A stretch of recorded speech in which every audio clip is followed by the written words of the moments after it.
Bonjour mes amis, que Dieu vous bénisse tous au nom du Seigneur Jésus. Et comme j'ai l'habitude de dire, pour essayer d'ouvrir les yeux des personnes, c'est précisément en relation à la parole de Dieu, à la parole de Dieu. Quand la parole de Dieu entre en nous, quand la parole de Dieu pénètre dans notre âme et parle, alors nous avons nos yeux ouverts et cette âme d'elle-même finit par se libérer, étant transformée parce qu'elle a entendu la voix de Dieu. Alors, dans ce premier jour du jeûne de Daniel, rien n'est plus important dans votre vie, comme dans la mienne aussi, que de faire cette désintoxication d'informations séculaires, sport, politique, divertissement, toutes choses qui viennent influencer notre pensée et par conséquent notre âme. Parce que je crois que mon esprit, influencé par la parole de Dieu, orienté par la parole de Dieu, va orienter mon âme. Et mon âme aura le privilège d'obéir ou non. Si elle veut obéir, elle sera bénie, elle sera libre, elle sera heureuse. Si elle ne veut pas obéir, elle va cueillir les fruits de la désobéissance. Dieu nous a donné le Saint-Esprit pour conduire notre esprit, afin que notre esprit conduise notre âme, pour que notre âme conduise notre corps. C'est-à-dire, c'est un ordre, c'est une discipline.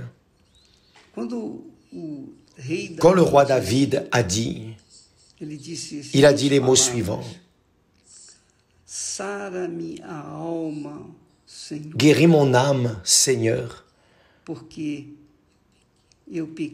parce que j'ai péché contre toi. C'est-à-dire, la raison du péché de David, son âme était malade, infirme. Quelqu'un a écrit ici en disant: évêque, je ne vis pas dans le péché, je ne suis pas dans le péché, mais mon âme vit avec la peur, elle est anxieuse. Pourquoi? Parce qu'elle est sans nutrition. L'âme, votre âme, est dans le besoin de vitamines. Tout comme le corps a besoin de vitamines, l'âme aussi a besoin d'être vitaminée, alimentée, fortifiée. Et l'aliment de l'âme vient de l'esprit, vient de l'intelligence. L'esprit, dirigé par le Saint-Esprit, c'est-à-dire notre esprit, dirigé, conduit, orienté par le Saint-Esprit, notre esprit saura orienter notre âme. Et notre âme saura orienter notre corps. Et notre corps va remercier. Alors, c'est ainsi que cela fonctionne. C'est ainsi que cela fonctionne. Moi, je crois de tout mon cœur. Alors, mes amis, le jeûne de Daniel est pour cela. c'est pour laisser notre esprit libre d'informations. Vous savez, le jeûne est d'informations, le jeûne est de choses que le monde offre. Vous savez, imaginez-vous, à cette époque d'Abraham, d'Isaac, d'Israël, des patriarches, les patriarches vivaient dans des tentes dans les déserts. Mais quand quelqu'un sortait du désert, sortait de la tente, en voulant vivre là, par exemple, à Sodome ou Gomorrhe, comme ce fut le cas de Lot, qui a emmené sa famille à Sodome et Gomorrhe. Alors, ils ont cueilli les fruits de ce que Sodome et Gomorrhe avaient à offrir. Destruction. Alors, si je veux maintenir mon âme libre des tentations, si je veux maintenir mon âme en paix, si je veux maintenir mon âme tranquille, je ne vais pas dans les shoppings. Ce n'est pas que ce soit interdit d'y aller, mais je ne vais pas dans les shoppings. Pourquoi? Parce qu'il y a beaucoup d'attractions et par conséquent, mon âme va finir par s'incliner vers ces attractions et va tomber, et va périr, et va souffrir les conséquences. Alors, quand nous parlons de salut de l'âme, quand nous parlons de l'âme libre d'informations mondaines, il est évident que cette âme va souffrir des conséquences. Elle va s'envelopper. Il n'y a pas ce dicton qui dit « ce que les yeux ne voient pas ». Ce que les yeux ne voient pas, le cœur, l'âme ne souffre pas, ne sent pas. Alors, en vivant dans cet isolement du désert, nous vivons en paix parce que nous n'avons pas accès aux choses que nous n'aimerions pas avoir. Alors, mes amis,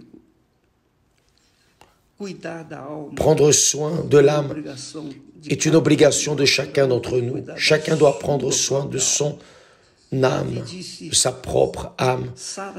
David a dit, « Guéris mon âme, Seigneur, parce que j'ai péché contre toi. » L'âme de David a fini par pécher, par tomber en tentation.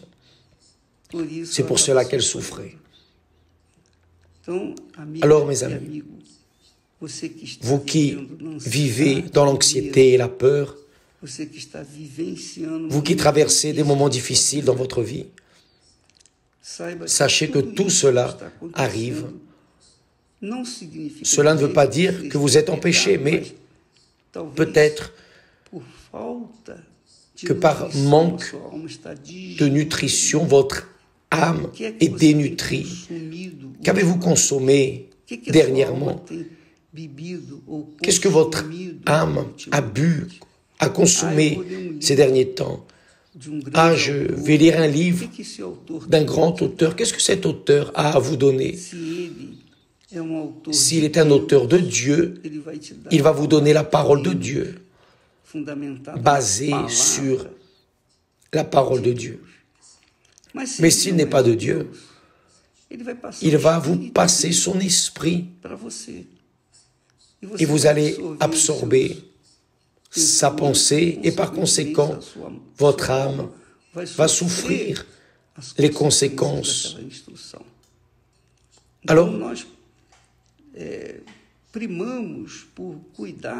nous priorisons de prendre soin de notre âme, éliminer les informations pourries, ce qui ne sert pas pour notre âme. Par exemple,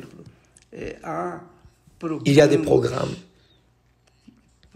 à la télévision, dans les médias en général, qui ne conviennent pas. Je ne m'intéresse pas, parce que ce sont des programmes qui n'ajoutent rien à mon âme, rien. Au contraire, cela me laisse révolté, irrité. Alors, mieux vaut ne pas les regarder parce que je ne suis pas bête de rester en train de boire de l'égout que ce monde offre. Je ne suis pas bête de manger de l'égout que le monde offre.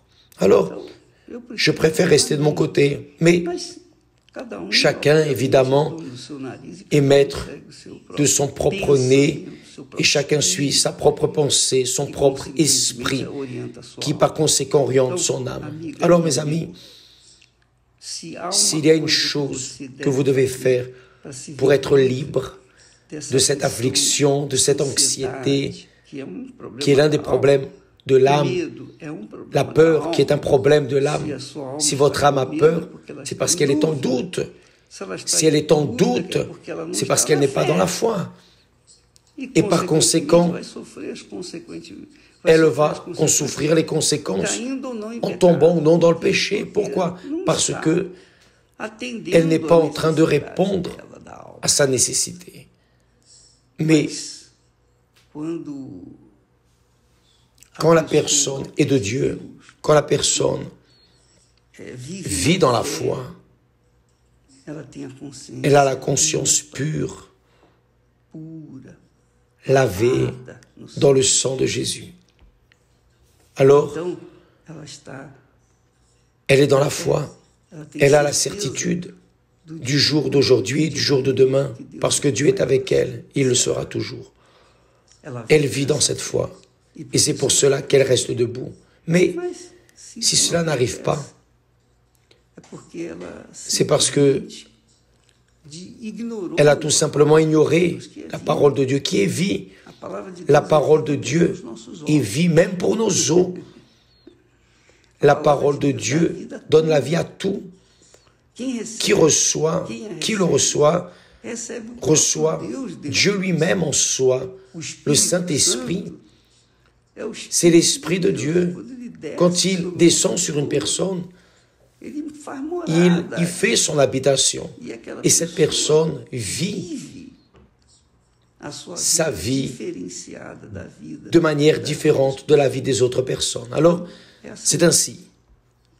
Lisez la Bible le plus possible. Ce premier jour du jeûne de Daniel, nous avons là dans le premier verset de la Bible qui dit « Au commencement, Dieu créa les cieux et la terre ». Alors, au commencement du jeûne de Daniel, que Dieu vienne créer en vous une vie nouvelle, une vie différenciée, une vie à travers laquelle Dieu va être glorifié, reconnu, respecté, vénéré, aimé. Amen. Nous en restons là pour aujourd'hui et nous allons continuer dans ce jeûne de Daniel qui va faire quelque chose de nouveau, différent, notoire dans la vie de ceux qui ont soif et faim de justice. Que Dieu vous bénisse et à demain au nom du Seigneur Jésus. Amen.